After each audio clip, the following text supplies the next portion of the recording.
बरोटीवाला थाना के अंतर्गत गांव साई में पिछले दिनों मारपीट का जो मामला सामने आया था, उसमें एक नया मोड़ सामने आया है।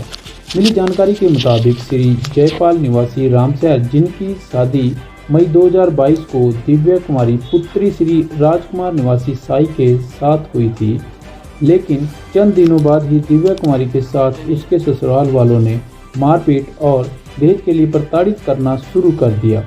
यहाँ तक कि लड़की को कॉलेज जाने से रोका जाने लगा और उसको बंधक बनाकर घर में ही नज़रबंद कर दिया गया। हार कर लड़की ने अपने माता पिता को सारी व्यथा सुनाई, जिसे सुनकर लड़की के पिता ने पुलिस थाना रामसैर में केस दर्ज करवाया, जिसके बाद सीडीपीओ कार्यालय के द्वारा दोनों पक्षों के बीच में कॉम्प्रोमाइज़ कराया गया, जिसमें श्री जयपाल द्वारा यह हल्फनामा दिया गया कि आगे से दिव्या कुमारी के साथ मारपीट और गाली गलौज नहीं की जाएगी। लेकिन फिर भी उसके साथ उनका व्यवहार नहीं बदला और लड़की दिव्या कुमारी को प्रताड़ित किया गया, जिसके बाद लड़की के माता पिता द्वारा केस दर्ज किया गया और यह केस नालागढ़ कोर्ट में चल रहा है, जिसका अभी फैसला आना बाकी है। इसी रंजिश के चलते दिव्या की सास श्रीमती जयदेवी और ननद श्रीमती ज्योति देवी एक सोची समझी साजिश के तहत गांव साई में आई और बहाने से दिव्या कुमारी को बुलाकर केस वापस लेने और अपने ससुराल वापस चलने के लिए दबाव बनाने लगी। लेकिन जब दिव्या कुमारी ने उनकी बात को मानने से इनकार कर दिया तो वे गाली गलौज और हाथापाई करने लगी, जिससे कारण यह सारा विवाद उत्पन्न हुआ, जिसे सुलझाने के लिए उन्हें पंचायत घर ले जाया गया। अतः उनके द्वारा लगाए गए सारे आरोप झूठे हैं और लड़की पक्ष पर दबाव बनाने के लिए यह सारा षड्यंत्र रचा गया है। मेरा नाम दिव्या कुमारी है और मेरी रामशहर में जयपाल जी के साथ शादी हुई थी। तो शादी के तुरंत बाद ही उन्होंने मेरे साथ मार पिटाई शुरू कर दी और उनके पूरे परिवार वालों ने मेरे साथ मार पिटाई शुरू कर दी। ये बात मैंने अपने परिवार वालों को बताई। तो फिर जब मेरे मम्मी पापा को ये पता चला तो उन्होंने रामशहर पुलिस थाना में उनकी शिकायत करी और फिर सीडीपीओ में हमारा फैसला हुआ, कॉम्प्रोमाइज़ हुआ। तो मेरे हस्बैंड ने वहाँ पे अपनी गलती मानी थी कि हाँ जी ऐसा मैंने मारपीट की थी, तो आइंदा से मैं ऐसा नहीं करूँगा। फिर मैं अपने ससुराल फिर वापस चली गई और वहाँ से फिर उन्होंने वही मारपीट शुरू किया और मैं अपने घर वापस आ गई। अभी 5 फरवरी को मेरी सास और ननद हमारे गांव में मेरे को मारने के लिए आई थी। तो उन्होंने नीरज कुमार के फ़ोन से मुझे फ़ोन करवाया कि हम ऑनलाइन काम के लिए यहाँ पे आए हैं, तो आप हमसे मिलने के लिए आए। और फिर मैं और मेरा भाई वहाँ पे गए। तो फिर मैंने वहाँ पे देखा कि मेरी सास और ननद वहाँ पे हैं। तो फिर उन्होंने पहले तो मेरे को प्यार से बोला कि आप मतलब अपना केस वापस ले लो, अभी हम खरूनी में रहते हैं, तो फिर अभी हम सब प्यार से रहेंगे और अपना केस वापस ले लो। फिर मैंने ऐसा करने से मना किया तो उन्होंने मेरे साथ मारपीट शुरू कर दी। फिर जैसे मारपीट शुरू की, मैंने चिल्लाना शुरू किया। तो फिर जैसे गांव वाले थे और मेरी मदर थी, मेरे कज़न है, वो भी वहाँ पे आए और फिर वो दोनों वहाँ से दोनों भाग गई। भागने के बाद फिर हम सब लोग गाड़ी लेके वहाँ पे गए। मेरे भाई हैं जो मेरे ताऊ जी का लड़का है, मेरी मदर और एक और लेडीज़ हैं हमारे गांव की, हम लोग वहाँ से उनको लेके आए। बड़े प्यार से उनको लेके आए, उनके साथ कोई मारपीट नहीं की, उनके साथ कुछ नहीं किया। उनको प्यार से पंचायत घर में लेके आए, उनके साथ कुछ नहीं हुआ है। जो उन्होंने आरोप लगाए वो सभी गलत है। और जो उन्होंने आभूषण का डाला हुआ है कि हमारे गहने चोरी हुए, ऐसा कुछ नहीं हुआ है। इवन वो पुलिस थाने में भी ऐसा बोल रही है कि हमारे गहने चोरी किए, उन्होंने वो भी धाराएं हम पे लगाई हुई है, वो बिल्कुल ही झूठ है, गलत है।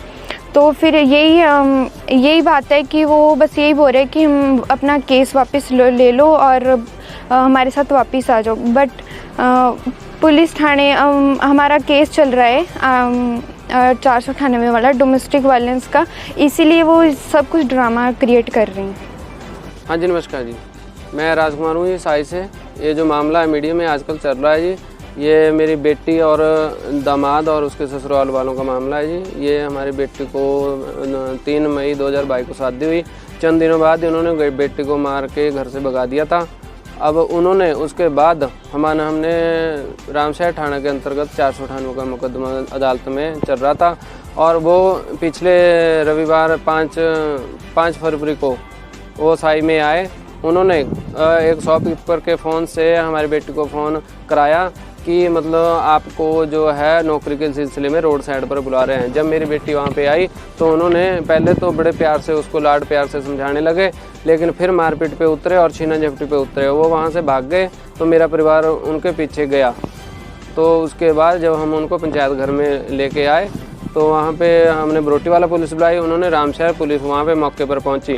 मौके पर पहुँचने से उन्होंने बेटी जो ज्योति कुमारी है उसने हमारे एक भतीजा है उसको थप्पड़ भी मारा और ये हमारे ऊपर पूरे सारे झूठे केस है। ज्योति कुमारी के खिलाफ हमारे पास बहुत सारी FIR है। मेरे खिलाफ जो उन्होंने माल मला है वो महिला आयोग शिमला में भी मेरे खिलाफ केस कर रखा है। ये वजह इसमें यही है कि मतलब ये जो हमने अदालत में केस किया हुआ है उसको वापस ले। ये सभी अपने जो श्रीमती जयदेवी जी हैं इन्होंने अपने भाई से भी मेरे को फ़ोन करवाया कि इस मामले को ख़त्म करो और सारे जो पुराने केस हैं उनको ख़त्म करो। जो भी मारपीट का आरोप लगाया कि गाड़ी में उसको बंदूक बनाकर मारा पीटा है, ये उन्होंने बिल्कुल झूठा आरोप लगाया जी। गाड़ी में वहाँ हम गए थे, वो बड़े प्यार से बैठ के पंचायत घर में आए। उनको किसी ने मारा नहीं ना किसी ने पीटा। उसने हमारे गांव के 2-3 युवा ऐसे है जो उसने शक्ल देख के इनको नाम ले लिया कि ये लोग मेरे साथ मारपीट करने के चक्कर में थे। और वो बच्चे जो हैं बिल्कुल कभी भी उनका ऐसा कोई पंचायत में भी कोई ऐसा मामला नहीं आया कि वो क्रिमिनल केस में फंसे। ये प्रेशर डालने के लिए इनका जो भाई है पवन कुमार, ये पत्रकार है, ये हमारे ऊपर मीडिया की तरफ से, पॉलिटिक्स की तरफ से, पत्रकारिता की तरफ से हमारे पे प्रेशर बना रहा है। तो उनका आरोप ये भी है कि जो उनको बंधक बनाया गया था जो पुलिस वालों ने छुड़ाया, वो साई पंचायत की वीडियो क्लिप हमारे पास है। वो पुलिस के आने से पहले वो दुकान में बैठे हुए थे, वो भी हमारे पास वीडियो क्लिप है। वहाँ पे साई पंचायत में सिर्फ उनको गाड़ी में ले जाया गया, उसके बाद किसी ने उनको बंधक नहीं बनाया और इसने ये सब कुछ झूठा मूठा केस रचा है। ये ज्योति देवी है, ये इसने अभी चंद दिनों पहले अपने ससुराल वालों के पक्ष में भी FIR कराई है। वो मेरे पास कॉपी पड़ी है और एल्बम की फ़ोटो है। इन्होंने तो ये तक नहीं बताया कि ये जो पक्ष है हमारे संबंधी है। इन्होंने हमारे को इस तरह मीडिया में प्रस्तुत किया कि हम क्रिमिनल केस है, इनका हमारे हमसे कोई संबंध नहीं है। तो उनका एक तो आरोप ये भी है कि जब मारपीट की है तो उन्होंने पैसा जो अब उसमें होते हैं वो भी उठा के भाग गए हैं। हाँ, तो जैसा कि आपकी न्यूज़ के द्वारा कल न्यूज़ में दिखाया गया है, जब उसकी सास का जयदेवी का इंटरव्यू चला हुआ था तो उसने सारे गहने पहने हुए थे, वो तो आपने भी देखा होगा। तो इनका कहने का जो आरोप लगाए हैं ये सिर्फ आपसी पारिवारिक रंजिश, ये रंजिश का कोई नहीं है, ये सिर्फ इनका ये दबाव है कि जो केस आपने फौजी के खिलाफ करवाया है उसको वापस लिया जाए तो हम समझौता करेंगे वहाँ से। इनको थाना और पंचायत तो कुछ भी नहीं है, ये सिर्फ SP साहब से बात करते हैं और महिला आयोग शिमला से बात करते हैं, यहाँ नज़दीक तो ये रुकते ही नहीं।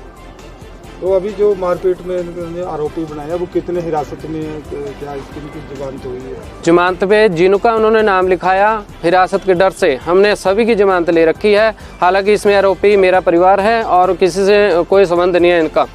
कितने लोग हैं अक्यूज? तो मेरी फैमिली है, मेरी बेटी है और मेरा भतीजा था, एक मेरी वाइफ है जो उनके साथ थे उस टाइम। उनका तो कहना ये है कि गाड़ी में लेके कोई 8, 9, 10 के बीच जो लोग थे, लड़के थे, वो मारपीट की। महिलाओं का तो जिक्र नहीं है उनके बयानों में, आरोप। हाँ, यही उनका है कि पुरुषों पे हम केस बनाए क्योंकि हम महिला है, इसलिए हम षड्यंत्र रचते हैं। पुरुष को उनको बीच में लाने का यही मकसद है। तो आप क्या चाहते हैं? हम तो यही चाहते हैं जी, क्योंकि जयदेव जी हमारे केस में पहले भी जमानत पे है।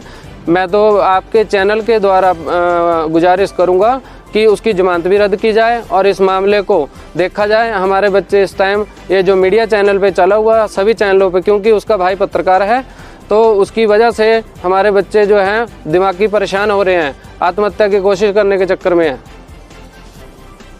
ये ज्योति कुमारी ने जिन जिन लोगों को फंसाया है उन सब की FIR मेरे पास है और इनकी ऑडियो क्लिप भी है जिसमें इसने बोला है कि मैं लड़की को जान से मारूंगी, इसके टुकड़े टुकड़े करके जेल में चली जाऊंगी। ये मैं आपके चैनल को अभी दूंगा, इसको आपको देखकर लगेगा कि आरोपी इसमें कौन है।